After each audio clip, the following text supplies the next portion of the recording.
이런 적은 없으신가요? 다이아를 이용하는 공리법, 변리법을 이용해서 반죽을 만드는데 다 만들고 팬닝하려 했더니 이미 주르륵 흘러내리는 내 반죽. 그래도 혹시나 굽고 나오면 마법처럼 짠! 하고 나올 것 같아서 구웠는데 캣불, 납작콩한 시트, 그리고 다가오는 자괴감. 없었나요? 있었을걸요? 아직 이걸 몰라서 그러는 겁니다. 이거 상당히 중요합니다. 왜냐하면 매번 제품이 잘 나올지 안 나올지 무슨 복권 추첨하듯이 기대해야 하니까. 이건 바로 제과에서 휘핑과 섞기를 구분하지 못해서입니다. 휘핑과 섞기, 섞기와 휘핑. 이것을 확실히 구별할 줄 안다. 그리고 작업을 할 때 휘핑과 섞기를 확실히 구분할 줄 안다. 그리고 작업을 할 때 확실히 끝내야 하는 타이밍을 알게 된다. 다시는 제품이 잘 안 나올까봐 걱정하는 이유가 없어질 겁니다. 당연히 제과기능사 시험 볼 때 자신감 뿜뿜은 두말할 거 없고요. 그래서 휘핑과 섞기. 대체 무엇이냐? 일단 휘핑부터 가보겠습니다. 휘핑이란 어떤 재료에 공기를 집어넣는 행위입니다. 공기를 집어넣는 행위. 여기서 잠깐 제빵 얘기를 하자면 제빵에는 치트키 같은 재료인 이스트가 있습니다. 이 이스트는 무한정은 아니지만 알아서 가스를 내뿜어 주어서 제품을 부풀리고 맛있게 해주는 만능 일꾼입니다. 하지만 제과에는 그런 치트키가 없어요. 그렇기 때문에 어떤 메인인 재료에 우리가 직접 공기를 집어넣어야 됩니다. 기계를 이용해서 윙 돌리다든지 그렇게 해서 제품을 부풀러지길 기다리는 작업이 휘핑입니다. 보통 거품형 반죽에서 달걀 반죽과 머랭을 칠 때 반죽형 반죽에서는 크림법을 만들 때 이 휘핑이라는 과정을 가지게 되는데요. 이때 공통적으로는 제품의 부피가 증가하고 색이 연해지고 휘퍼 자국이 뚜렷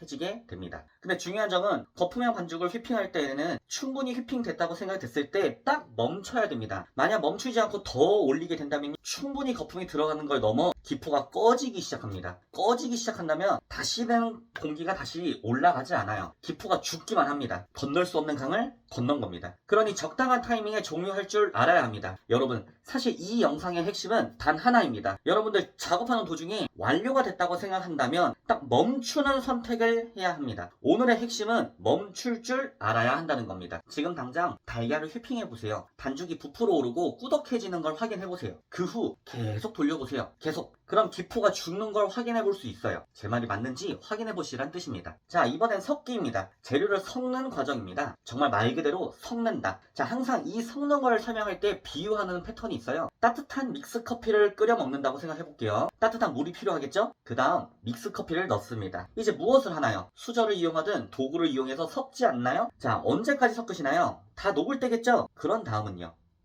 따뜻한 그 믹스 커피를 마시면 됩니다. 근데 만약 계속 섞으면 어떻게 될까요? 그냥 계속 섞으면 커피가 식습니다. 커피는 단지 식을 뿐이죠. 근데 저희 제과 반죽에서 만약 이런 상황이라면 어떻게 될까요? 문제는 달라집니다. 제품을 섞을 때 멈추지 않고 계속 섞게 된다면 무조건 거품이 죽게 돼 있습니다. 무조건. 거품이 꺼져요. 거품이 꺼지면 절대로 되살릴 수 없어요. 제과 할아버지가 와도요. 무조건, 정말 무조건 제품의 질이 떨어집니다. 그러니 뭐가 중요할까요? 섞는 게 끝났다면 끝을 내야 합니다. 이번에도 실험해볼까요? 거품형 반죽을 만들 때 가루를 넣은 후 계속 섞어보세요. 처음에는 꾸덕한 반죽이 점점 어떻게 되는지 보세요. 점점 묽어지고 흐름성이 증가하고 이러면 거품이 다 죽고 있는 겁니다. 그리고 구워보세요. 아마 그러면 제가 왜 이런 말을 하는지 아시게 될 겁니다. 자, 말이 나온 김에 도구 사용하는 방법도 알아볼까요? 이 방법들은 저 빵트에 놓아오니 잘 보고 괜찮다면 따라해보세요. 자, 일단 휘핑할 때 무슨 도구를 쓰나요? 바로 휘퍼,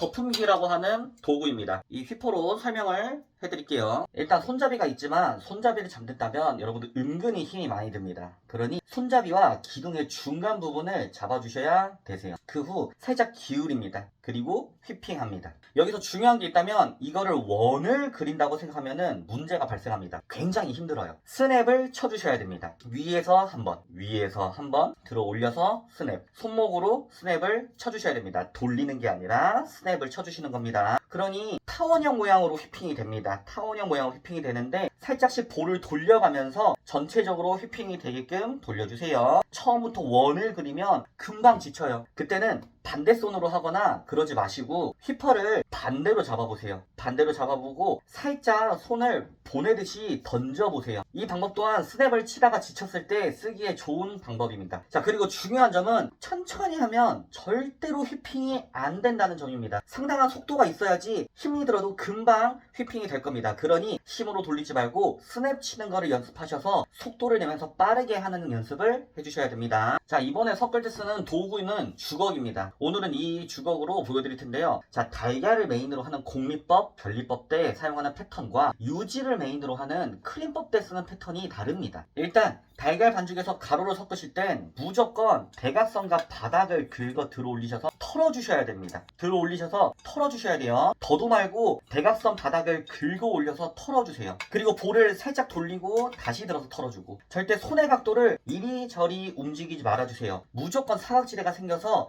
나중에 가루 폭탄이 터집니다. 자, 이렇게 섞다가 흩날리는 가루가 사라진다면 그때부터는 대각선 바닥을 뒤엎어 보시면서 날가루가 있는지 없는지를 확인해 보셔야 되세요. 무의식적으로 섞는 게 아니라 날가루 있는지를 꼼꼼히 확인하셔야 됩니다. 자, 이번엔 크림법 반죽을 섞을 때입니다. 이때는 반죽을 털 수가 없어요. 왜? 무겁거든요. 그래서 이번에는 주걱을 날을 세우셔서 갈라주셔야 됩니다. 그리고 왼쪽에서든 오른쪽으로든, 오른쪽에서 왼쪽이든 한 번씩 촘촘하게 바닥을 다 긁어주세요. 이때 주의할 점은 아무데나 긁지 말라는 점입니다. 사람이란 참 간사해서 그렇게 긁는다면 매번 긁는 곳만 긁게 되어 있어요. 그럼 가루도 제대로 섞이지 않을 뿐더러 반죽을 너무 많이 만지게 될 수밖에 없어요. 좋은 게 하나도 없습니다. 일단 한쪽 방향으로 촘촘하게 바닥을 긁어주세요. 그 후 대각선과 바닥을 뒤엎어서 날가루가 있는지 확인하는 겁니다. 그리고 날가루가 없어질 때까지 또 긁고 뒤엎고 또 긁어주는 패턴입니다. 자, 마지막으로 짤주머니를 사용하는 패턴입니다. 자, 비커를 이용하든 손을 이용하든 일단 반죽을 짤주머니에 넣어야 합니다. 이때는 무조건 주걱을 쓸 수밖에 없는데요. 이때 여러분들이 오해하시는 게 있습니다. 제발 반죽을 가로지르면서 뜨지 말아주세요. 가로지르면서 뜨지 말아주세요. 여러분들 상상해보세요. 반죽을 가로지르면서 뜬다면 반죽이 어디로 흐를까요? 바로 좌우로 다 흘러버리죠. 줄줄. 그럼 그걸 넣을 순 없으니 여러분들은 어떻게 할까요? 이 흐름이 멈출 때까지 기다리겠죠. 멈추면요, 이미 다 반죽이 내려가 있어요. 자, 여러분들, 그러니 반죽을 가로지르면서 긁지 말고 제발 바깥쪽에서부터 긁어서 넣어주세요. 바깥쪽에서 긁어서 넣어주시면서 깔끔하게 넣는 연습을 해보셔야 됩니다. 후에 제품 만드는 영상 때 확인해보세요.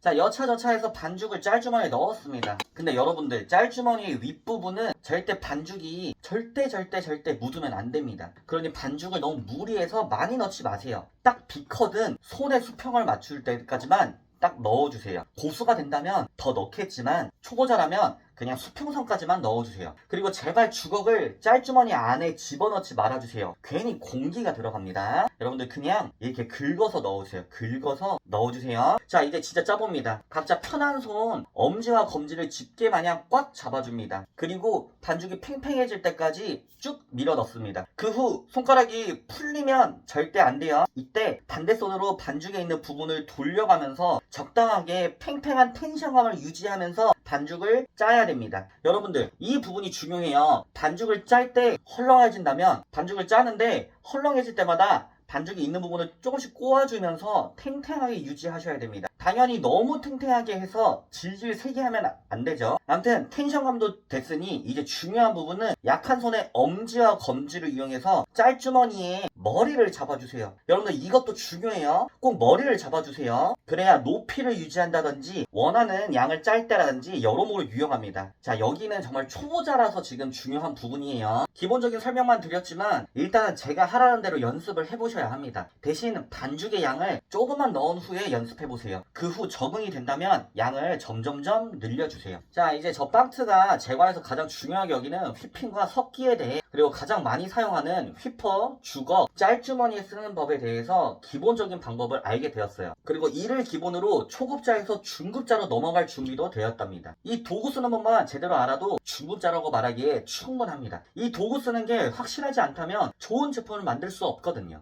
절대로요. 자, 그럼 다음에는 제과를 할 때 계량이 끝난 후 제품을 만들 때 무조건 해야 하는 3가지에 대해 알아보도록 하겠습니다. 이 3가지를 안 한다, 이 또한 제품을 망치는 지름길이 될 겁니다. 자, 지금까지 빵 가르쳐주는 남자 빵트였습니다.